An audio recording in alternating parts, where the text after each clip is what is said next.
우리가 성령의 인도를 따라 산다는 것이 얼마나 행복한지 모릅니다. 행복한 사람은 반대로 얘기하면 또 성령의 인도를 따라서 사는 사람이다, 이렇게도 얘기할 수 있습니다. 우리는 늘 혼자 있습니다. 혼자 살고 혼자 결정하고 또 혼자 걸어가야 되고, 이런 것들 때문에 외로움도 타고 고독할 수 있는데, 늘 동행하시는 분, 우리 성령님이 함께 하시면서 우리 가운데 말씀하시고 또 우리의 길을 인도하신다는 것, 이것이 얼마나 복되고 행복한 일인지 모릅니다. 그리스도인들, 이 성령과 함께 사는 삶이 이런 측면에서 너무나 기쁘고 감사한 일이 아닐 수 없습니다. 오늘은 이 성령과 동행할 때 일어나는 성령께서 어떤 것들을 행하시는지, 우리를 어떻게 도우시는지, 그것에 대해서 우리가 함께 말씀을 나누려고 합니다. 우리 설교의 제목도 성령의 재촉과 인도인데, 오늘 이 말씀을 통해서 우리가 모두 이 성령으로 인하여서 함께 그 주의 길을 가고 이 구원을 이루며 정말 행복한, 성공적인, 영적으로 성공적인 그런 삶을 살아가기를 간절히 축복하고 그렇게 기도하고 간구합니다. 우리 성령님께서 우리를 어떻게 인도하시는가, 그것에 대해서 크게 두 가지로 이제 말씀을 나누려고 하는데, 첫 번째는 성령님은 우리를 재촉하신다는 그 말씀입니다. 자, 12절과 13절 우리가 읽었었는데, 한 번 더 12절과 13절을 함께 읽어보도록 하겠습니다. 그러므로 나의 사랑하는 자들아, 너희가 나 있을 때뿐 아니라 더욱 지금 나 없을 때에도 항상 복종하여 두렵고 떨림으로 너희 구원을 이루라. 너희 안에서 행하시는 이는 하나님이시니 자기의 기쁘신 뜻을 위하여 너희에게 소원을 두고 행하게 하시나니. 아멘. 자, 하나님의 소원은 우리를 완전하게 하시는 것입니다. 우리를 완전하게 하시고자 성령님은 우리 마음에 거하시고 우리를 간섭하시고 또 우리를 자극하십니다. 그렇게 하시고자 성령님은 우리를 또 재촉하시는 것이죠. 이 재촉이란 말은 어떤 일을 빨리 할 수 있도록 이렇게 촉구하고 다그친다는 말인데, 성령님이 우리를 왜 재촉하시는가? 우리의 이 본성 때문에 그렇습니다. 우리가 이 몸을 입고 있고 이 세상에 살고 있기 때문에 우리의 본성은 늘 죄를 가까이 하고 싶은 이런 습성이 있는 것이죠. 이런 본성이 있는데, 그러니까 늘 게을러지고 또 영적인 일에서 이렇게 회피하고 싶어지고, 그런 것이 인간 본성의 그 원리입니다. 그렇기 때문에 우리는 성령님의 능력을 구하지 않으려는 그런 방향으로 가려고 합니다. 또 우리는 성령님께 의존하지 아니려는 그런 성질이 있습니다. 성령님과 무관하게 혼자서 모든 것을 판단하고 행동하려는 그런 기질, 그런 것들이 우리 가운데 다 있다는 것이죠. 죄로 인해서 이런 본성이 생긴 것인데, 특히 성령님의 간섭을 아주 싫어합니다. 나 스스로 모든 것을 결정하려고 한다는 것이죠. 자, 우리 신앙생활도 한번 생각해 보십시오. 우리가 이렇게 주일 예배 이렇게 드리는 것도 사실은 스스로 좋은 일이라고 생각하고 참석하는 경우도 있을 수 있습니다. 그러나 그것이 또 자기가 생각할 때 원하지 않는 것이라면은 또 주일 예배도 건너뛰는 거예요. 그게 사실 한국교회에 있어서 한국교회 그리스도인들 가운데 상당히 많은 수가 지금 제가 말씀드린 자기 기준에 의해서 주일 예배도 참석할 수 있고 또 빠질 수도 있고 걸을 수도 있고 이렇게 생각하지 않는가, 그것을 부인하지 않을 수 없습니다. 또 영적인 일에 있어서도 그 수위도 자기가 조절하죠. 야, 내가 골프도 쳐야 되고 레저도 해야 되고 운동도 해야 되고 만나는 것도 먹어야 되는데 이 교회에서 하라는 대로 다 하면은 내가 그런 레저 생활을 다 할 수 없으니 그렇게 수위를 좀 조절해야 되겠다. 그것도 내가 조절하는 것이잖아요. 자기가 스스로 영적인 일은 요 정도만 하고 또 내가 할 일은 이만큼 하고 이렇게 스스로 그걸 조절하는 거예요. 그것도 바로 자기 스스로 자기 기준을 맞춰서 그렇게 하는 것이죠. 또 더 나아가서 자기 기준이라고 제가 말씀드렸는데, 자기 기준을 딱 정해놓고 그것에 만족하고 또 그 기준에 남들이 지키지 못하는 것이면은 더욱더 야, 나는 이만큼까지 한다라는 것에 만족해하고 행복해 한다는 것이죠. 자, 예수님이 이렇게 사는 사람들, 이렇게 사는 사람들에 대해서 얼마나 경고하고 얼마나 주님께서 그 무서운 말씀을 하셨는지, 이 예수님께서 바리새인들을 통해서 하신 말씀을 우리가 생생하게 들어봐야 됩니다. 예수님께서 성전에 기도하러 올라가십니다. 그때 한 바리새인이 예수님께 나와요. 그리고는 자기가 지금까지 11조도 잘 내고 있고 신앙생활 잘 하고 있고 뭐 금식도 하고 있고 아주 철저하게 율법을 잘 지키고 있으니까 얼마나 자기가 자랑스러운 존재인가, 이것을 놓고 율법을 잘 지키는 사람이라고 자랑을 합니다. 그 구절이 누가복음에 나오는데 18장 10절에서 12절입니다. 한번 들어보십시오. 두 사람이 기도하러 성전에 올라가니 하나는 바리새인이요 하나는 세리라. 바리새인은 서서 따로 기도하여 이르되, 하나님이여, 나는 다른 사람을 곧 토색 불이 간음하는 자들과 같지 아니하고 이 세리와도 같이 아니함을 감사하나이다. 나는 일에 2번씩 금식하고 또 소득의 11조를 드리나이다 하고, 이렇게 말씀해요. 바리새인은 자기 할 도리를 다 했다고 이렇게 자부하는 것이죠.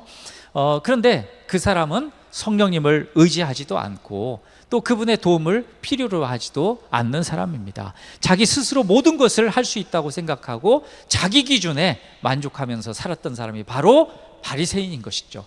바리새인은 자기 자랑을 늘어놓았지만 그 곁에서 가슴을 치면서 나는 주님, 하나님 나 불쌍히 여겨주십시오, 나는 죄인이로소이다, 이렇게 가슴을 치면서 통곡하는 세리가 있었는데, 예수님은 바리새인을 향하여서 이렇게 선언하십니다. 의인은 저 바리새인이 아니라 바로 가슴을 치며 통곡하며 자기가 죄인임을 그렇게 자인하는 이 세리다, 이렇게 주님께서 선언하셔요. 더 나아가서는 어린아이를 불러요. 어린아이를 불러 세워져서 무서운 경고를 하시는데 이렇게 말씀해요. 누가복음 18장 17절, 내가 진실로 너희에게 이르노니 누구든지 하나님의 나라를 어린아이와 같이 받아들이지 않는 자는 결단코 거기 들어가지 못하리라 하시니라. 아멘. 이건 바리새인을 향한 그 주님의 엄중한 선언이시고 경고이십니다. 하나님 나라 갈 수 없다는 거예요. 구원받을 수 없다라는 것을 이렇게 말씀하시는 거예요. 너는 구원받지 못한다, 하나님 나라 들어올 수 없다. 그러면 뭐예요? 너는 지옥에 떨어지는 자다, 이걸 선언하시는 겁니다. 얼마나 무서운 말씀이십니까? 성령님은 이처럼 우리를 촉구하십니다. 처음 또 미루시는 거죠. 죄를 자각하게 하셔서 생명의 길로 가게 하시고 궁극적으로는 구원을 이루게 하십니다. 우리를 혼자 두지 않으시고 함께 죄와 싸우시고 악을 물리치고 승리하게 하신다는 것이죠. 이 모든 것의 시작은 우리 마음의 소원을 두고 행하신다라는 말씀을 기억하십시오. 마음의 소원을 두고 성령님이 자극하시고 우리를 재촉하십니다. 우리 지난번에 오셨던 최용덕 간사님이 만드셨던 그 일어나 걸어라 이 찬양 있잖아요. 이게 참 명곡입니다. 참 명곡인데 구구절절이 정말 우리 인생을 그대로 담아놓은 찬송이 아닌가 이렇게 생각되는데, 성령님이 우리의 구원의 길을 재촉하신다는 것인데 참으로 적절하게 표현된 찬송이 아닐 수 없습니다.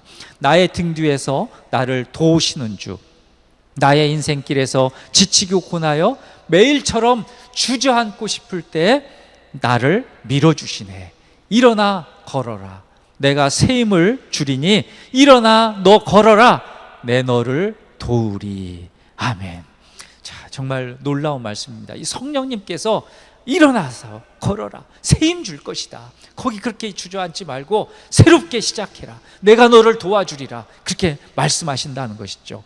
우리 마음 가운데 하나님의 기쁘신 뜻을 위하여서 기도하며 산다면 그것은 성령님이 우리 마음을 재촉하신다는 증거입니다. 우리가 더 경건한 생활을 위해서 그 부담이 마음 한켠에 있다면 그것도 또한 성령님이 우리 마음을 재촉하신다는 그런 증거입니다. 성령님이 우리 마음에 소원을 두고 행하신다는 것은 놀라운 은혜가 아닐 수 없습니다. 주님의 길을 따라서 걷게 하시는 것이고, 그 궁극적으로는 주님의 구원을 이룬다, 하나님 나라를 향하여서 그를 전진하고 있다, 이것을 우리가 깨닫는 모두가 되시기를 그렇게 바라겠습니다. 자, 두 번째는 성령님은 우리를 인도하신다는 것입니다. 성령님은 우리를 인도하신다. 뭐 다 아는 것이지만 사실은 굉장히 중요한 부분을 우리가 더 한번 짚어보겠습니다. 자, 13절 말씀도 같이 한번 읽어보겠습니다. 한 번 더 읽겠습니다. 13절. 너희 안에서 행하시는 이는 하나님이시니 자기의 기쁘신 뜻을 위하여 너희에게 소원을 두고 행하게 하시나니. 아멘. 자, 성령님의 인도하심이 얼마나 세밀하고 정확한지 모릅니다. 성령님의 인도하심은 정확하십니다. 그냥 저쪽으로 가다가 야, 그거 아닌 것 같다, 야, 다시 이쪽으로 와라, 이런 게 아니라 정확하게 계산하시고 정확하게 계획하셔서 우리 발걸음을 헛되지 않도록, 우리 발을 헛디디지 않도록 주님께서 그렇게 정확하게 인도하신다는 것이죠. 우리 마음에 경종을 울리시면서까지 성령님의 인도라는 것을 확신케 하신다는 것이죠. 자, 우리 사도행전을 보면 그런 말씀이 굉장히 많이 나오는데, 빌립을 한번 생각해 보십시오. 빌립이 사마리아 전도를 하고 사마리아의 복음을 전파하고 나서 신기한 경험을 하게 됩니다. 주님의 사자가 나타나서 빌립의 마음을 두드리기 시작하시는데 빌립이 다음에 가야 할 길을 알려주십니다. 빌립에게. 그것이 너무나 구체적이고 너무나 상세합니다. 자, 사도행전 8장 26절을 보면 이런 말씀이 있어요. 주의 사자가 빌립에게 말하여 이르되 일어나서 남쪽으로 향하여 예루살렘에서 가사로 내려가는 길까지 가라 하니 그 길은 광야라. 아멘. 자, 어느 방향으로 가고 어디까지 가라라는 것을 분명히 말씀하죠. 예루살렘에서 가사로 내려가는 길까지 가라. 거기까지 가라. 아주 구체적인 말씀입니다. 자, 빌립은 서둘러서 그 길로 이제 떠나게 됩니다. 그때 만난 사람이 바로 에티오피아 여왕의 내시입니다. 그가 이제 예루살렘에 왔다가 돌아가는 길이었는데 마침 이사야서를 읽고 가는 거예요. 이사야서를 읽고 가는데 성령님은 빌립에게 더욱 가까이 가라고 명령합니다. 자, 사도행전 8장 29절인데 성령이 빌립더러 이르시되 이 수레로 가까이 나아가라 하시거늘. 구체적이죠. 더 가까이 가라 라고 말씀하시는 거예요. 자, 성령님은 단순히 에티오피아 그 넷이 만나서 그냥 거기서 함께 뭐 그 노닥거리거나 그 사람 거기 있으니까 한번 봐라 라고 하는 그 정도가 아니라 그 사람을 만날 것이다, 거기까지 인도하시는 거죠. 더 가까이 가고 그에게 복음을 전하고 그가 복음을 받아들일 텐데 그에게 세례를 주라라는 강한 마음의 확신이 있었을 것입니다. 빌립은 그렇기 때문에 두려워하지 않고 담대하게 에티오피아 여왕의 넷이 가까이 가서 말을 걸고 그에게 복음을 전하고, 그 성령님께서 말씀하신 대로 그가 복음을 이제 받아들이고 예수를 믿고 세례를 받는 그런 놀라운 일이 일어나죠. 성령님께서 아주 구체적으로 말씀하시는 그런 장면입니다.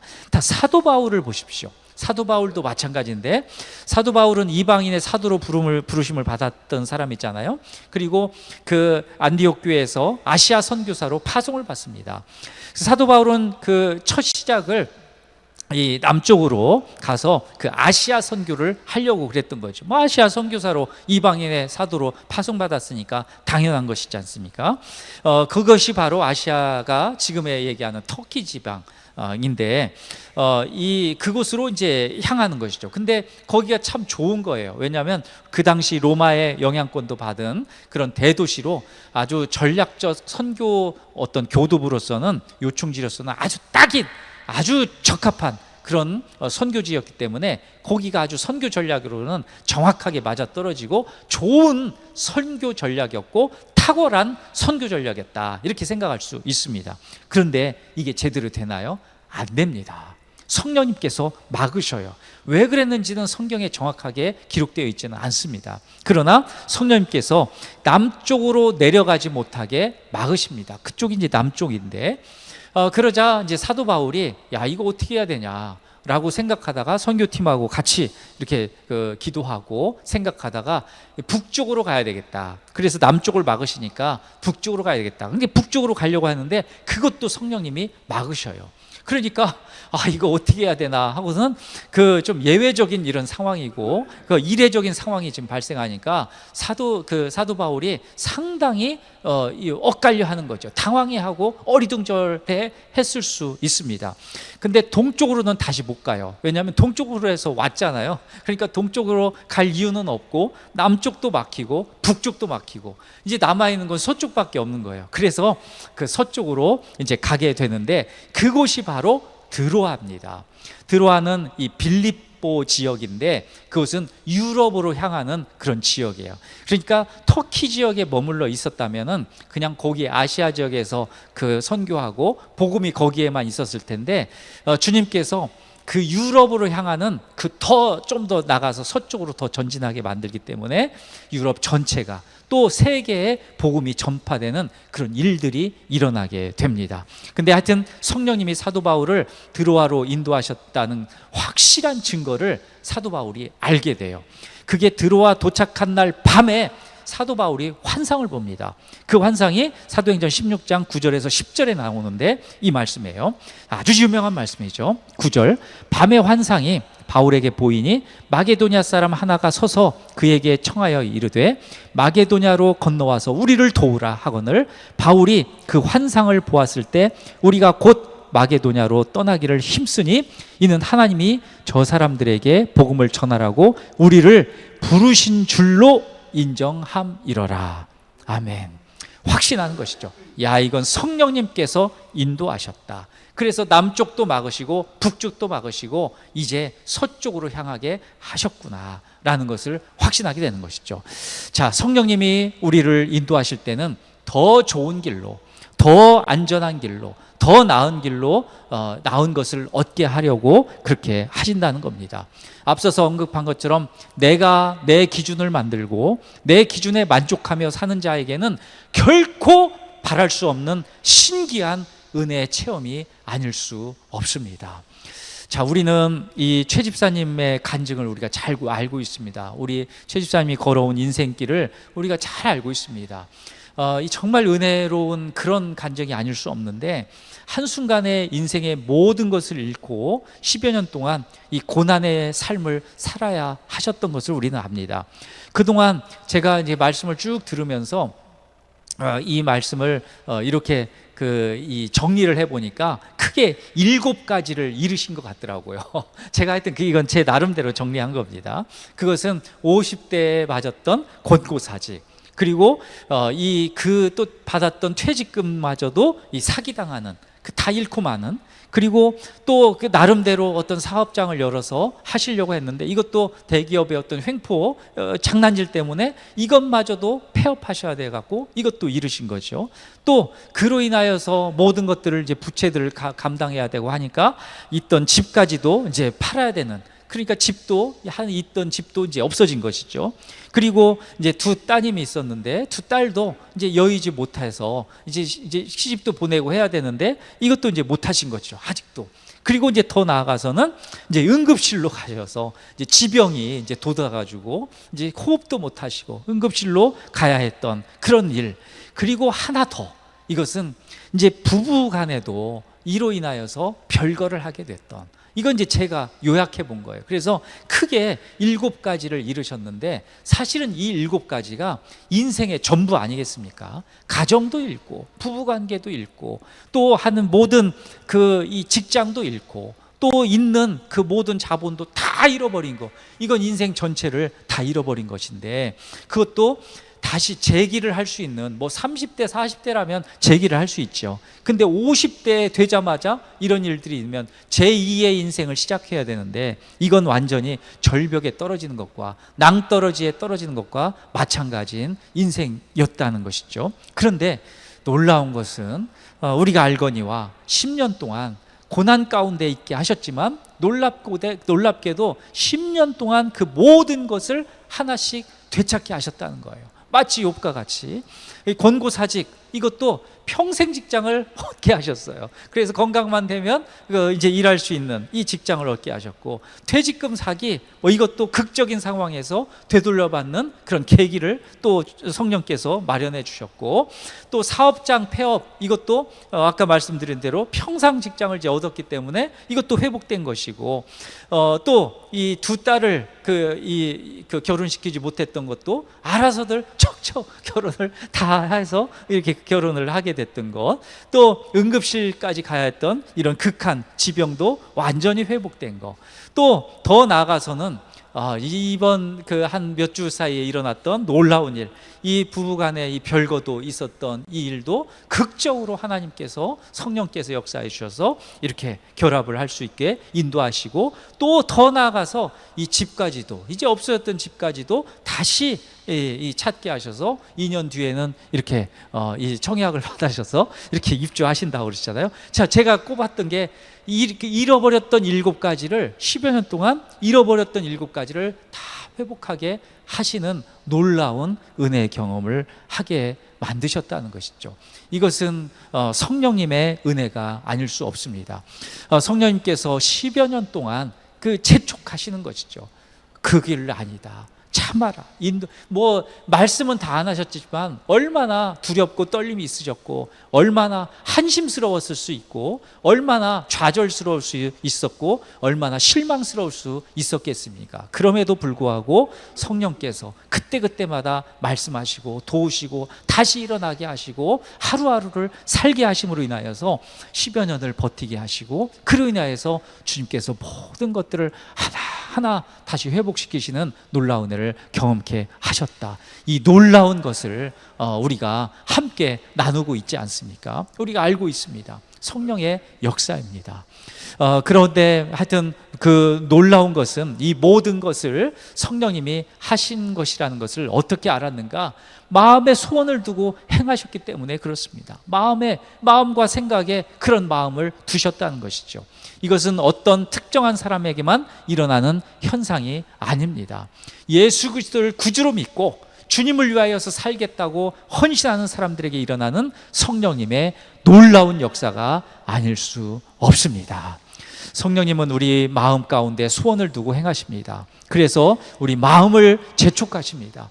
우리 마음을 재촉하시는 이유는 하나님이 원하시는 그 구원을 이루려고 하시는 그런 목적입니다. 하나님의 구원은 궁극적으로는 하나님 나라에 예수 믿고 하나님 나라에 들어가는 거죠. 영원한 주님의 나라에 들어가는 것이지만, 이 세상에서도 그것을 우리가 맛볼 수 있잖아요. 맛볼 수 있습니다. 완전한 것은 하지만 그것을, 그 기쁨과 그 감사와 그 확신을 맛볼 수 있습니다. 성령님께서 그것을 맛보게 하셔요. 회복되는 것, 우리가 잃어버리고 허탈했던 것들, 잘 안 되는 것들 있지 않습니까? 저도 그래요. 저도 인생을 보고 지금도 기도 제목들이 큰 것들이 있고, 그런데 말로 다 형용할 수 없는 그런 것들을 사람들이 그 마음 가운데 다 가지고 있습니다. 그럼에도 불구하고 성령님께서는 하나하나 거풀을, 실타래가 풀어지는 것처럼 하나하나 풀어지면서 그렇게 인도하신다는 것, 그 놀라운 성령의 역사를 우리가 함께 경험하기를 소망하고 소원하며 걸어가는 우리 모두가 되시기를 간절히 축원합니다. 우리 주님께서 그 일을 행하실 것입니다. 마음에 소원을 두고 행하신다는 그 말씀을 우리가 확실히 붙들고 실망하지 않고 절망하지 않고 주님을 향해서 걸어가기를 다시 한번 축복하고 간구합니다.